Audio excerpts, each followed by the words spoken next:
जय जय राम।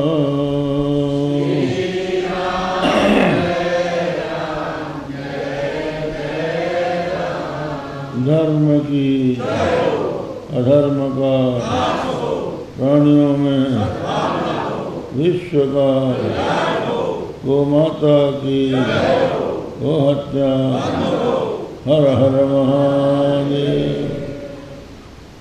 तुम उपस्थित सज्जनों, देवियों, ब्रह्मा जी भगवान के सामने हाथ जोड़कर खड़े हैं और भगवान श्री कृष्ण भी हाथ में दही भात का ग्लास, बाएं हाथ में दही भात का ग्लास हथेली में रखकर अंगुलियों में चटनी अचार रख के और पीताम्बर धारण किए हुए, पेट में बांसुरी खोसे हुए, बाजू में मैं तो सींग दबाए ब्रह्मा के सामने खड़े और वो स्तुति करता हुआ बोल रहा है। भगवान ज्ञान, केवल ज्ञान के लिए यदि कोई प्रयत्न करता है और आपकी भक्ति का त्याग कर देता है तो उसको ज्ञान तो प्राप्त नहीं होता, केवल श्रम ही हाथ में लगता है। श्रेयस्थितिम भक्ति मुदस्ते विभो क्लिश्यन्ति ये केवल बोधनभये तेषामसौ क्लेशरेव शिष्यते नान्यद यथा स्थूल प्रसावघातिनां। तो प्रश्न ये आता है, क्लिश्यन्ति केवल बोधलब्धये, जो केवल बोध को प्राप्त करने के लिए क्लेश करते हैं, क्या वे कभी सफल नहीं होंगे? आपके स्वरूप का बोध क्या नहीं हो पाएगा किसी को भी? तो ब्रह्मा जी कहते हैं, भगवान आपके दो रूप हैं, एक निर्गुण रूप है और दूसरा सगुण रूप। निर्गुण सगुण दो हैं आप, बस इतना निर्गुण सगुण दो नहीं है, एक ही है।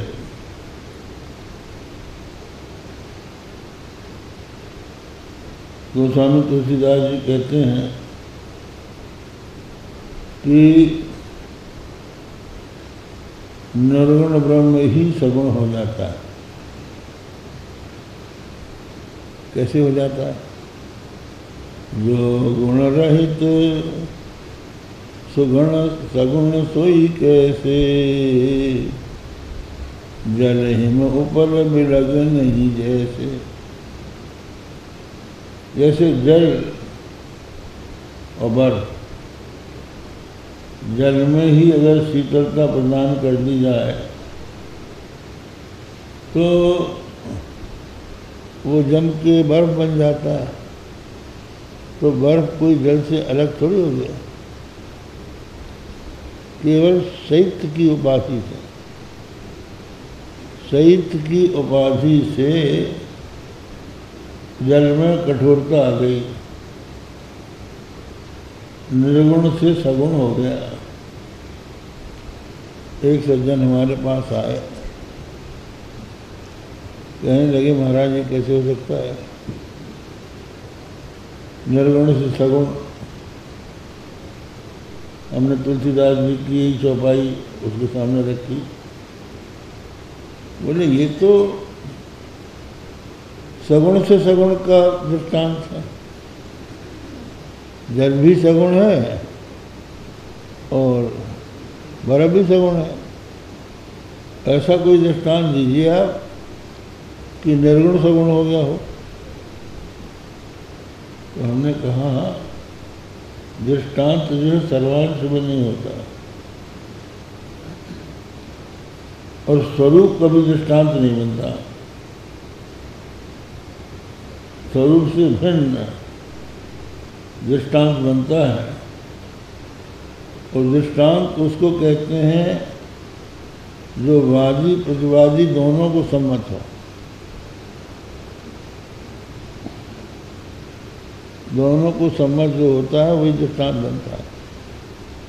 जैसे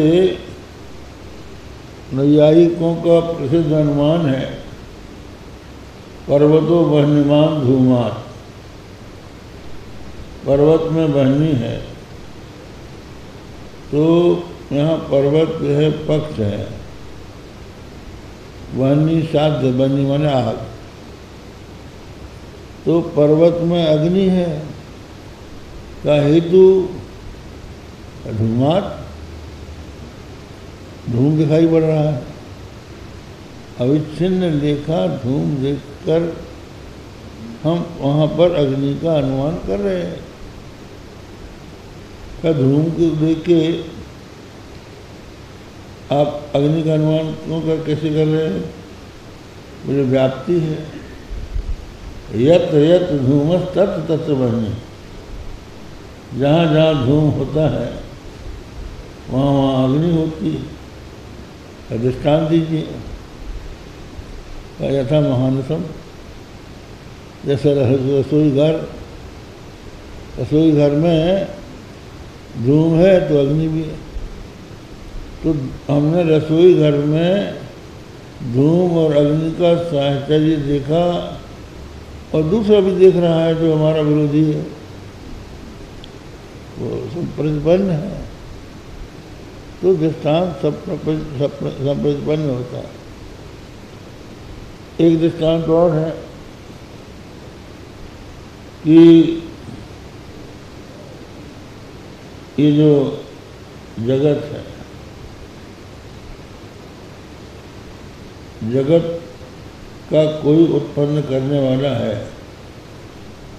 क्या अनुमान है ये?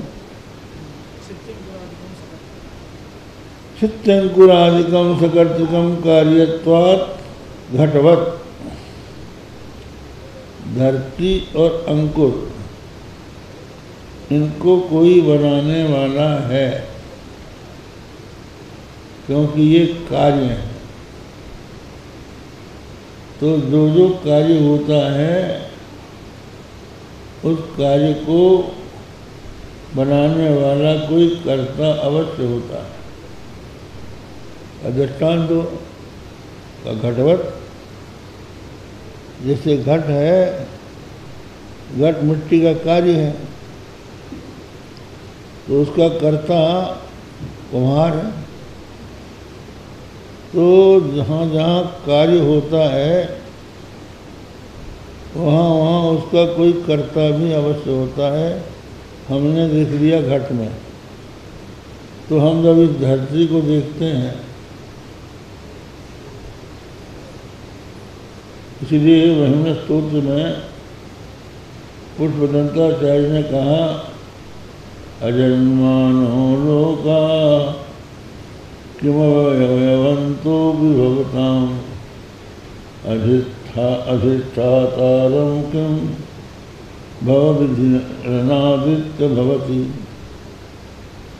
कहते हैं ये संसार जो है आपका बनाया हुआ है, आप उसके स्वामी हैं, करता है। क्यों? क्योंकि ये जगत सावयव है। यद् सावयवम तत्त सकर्तिकम, जो भी सावयव है, अवयव वाला है, वो किसी न किसी कर्ता के द्वारा निर्मित है। तो कहते हैं जब ये सावयव है तो कार्य है, और कार्य है तो कर्ता होना चाहिए। तो कर्ता और कोई तो हो नहीं सकता।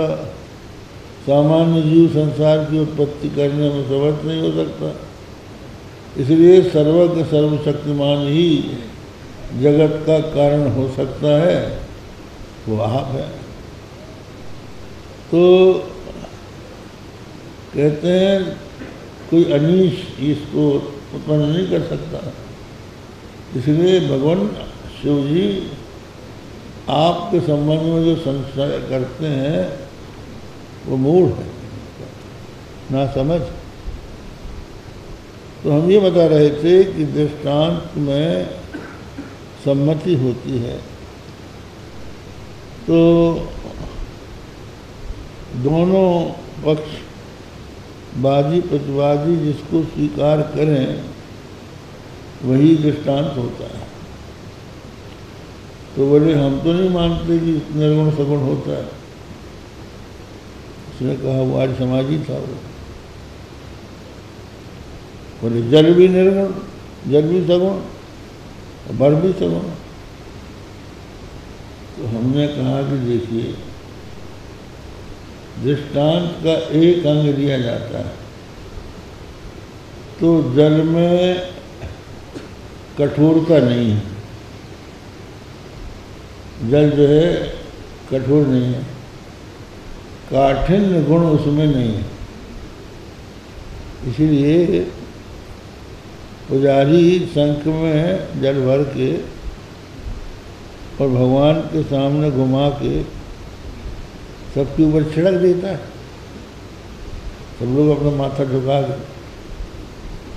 शंख मध्य स्थितम तोयम भ्रामितम केशवोपरि अंगलग्नम मनुष्याणाम महापातकनाशनम। कहते हैं शंख के भीतर रखा हुआ जो जल है, भगवान केशव के ऊपर उसको घुमाकर मनुष्यों के ऊपर छोड़ दो तो उनके सब पाप नष्ट हो जाते हैं। अब कोई जल की जगह बर्फ छिड़के तो कईयों की खोपड़ी फूट जाएगी। इसलिए जल जो है कठोरता गुण से रहित है, उस काठिन्य गुण से रहित जल से काठिन्य गुण युक्त बर्फ बन गया। अब इसी प्रकार श्रुतियाँ कहती हैं तस्माद् वायु तस्मादात्मना आकाशत् सम्भूता आकाशाद् वायु वायुरग्नि अग्निरापाद पृथ्वी पृथ्वीभ्योन्नम। संसार की उत्पत्ति कैसे हुई? ये जो आत्मा है परब्रह्म परमात्मा, इससे आकाश की उत्पत्ति है। परमात्मा निर्गुण निराकार और आकाश सगुण निराकार।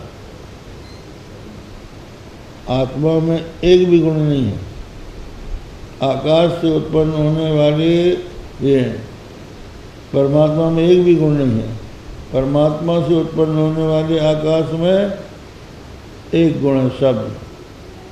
शब्द गुण का आकाशम। आकाश से वायु उत्पन्न हुआ, वायु में दो गुण आ गए, एक आकाश का गुण और दूसरा उसका स्पर्श। अब दो गुण वाला वायु हुआ, उससे अग्नि उत्पन्न हुआ, उसमें तीन गुण आ गए, शब्द स्पर्श रूप। और अग्नि से जल उत्पन्न हुआ, उसमें चार गुण आ गए, शब्द स्पर्श रूप रस।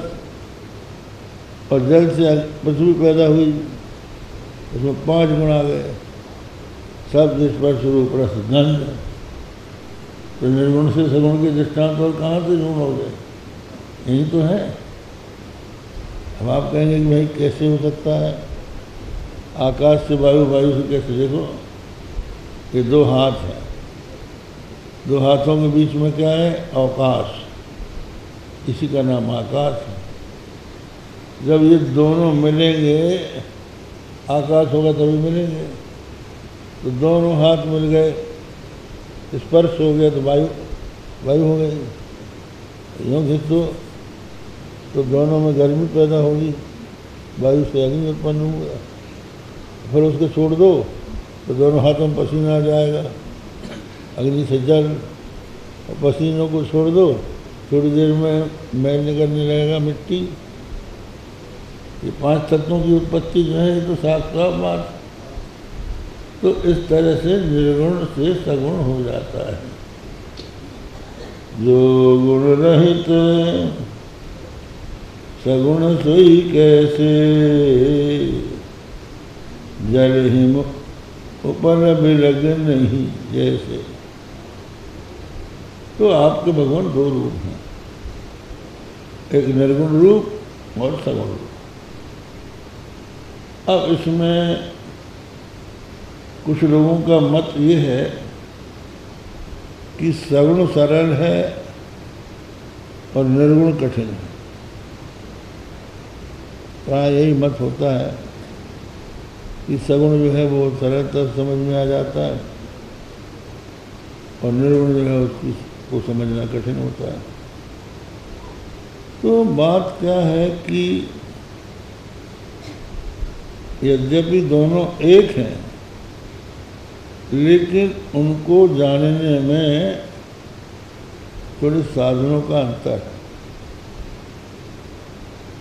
तो निर्गुण को जानने में समरसता है, वो स्वामी तुलसीदास जी भी मानते हैं। निर्गुण रूप सुलभ अति, सगुण न जाने कोय, सुगम अगम नाना चरित, सुनि मुनि मन भ्रम होय,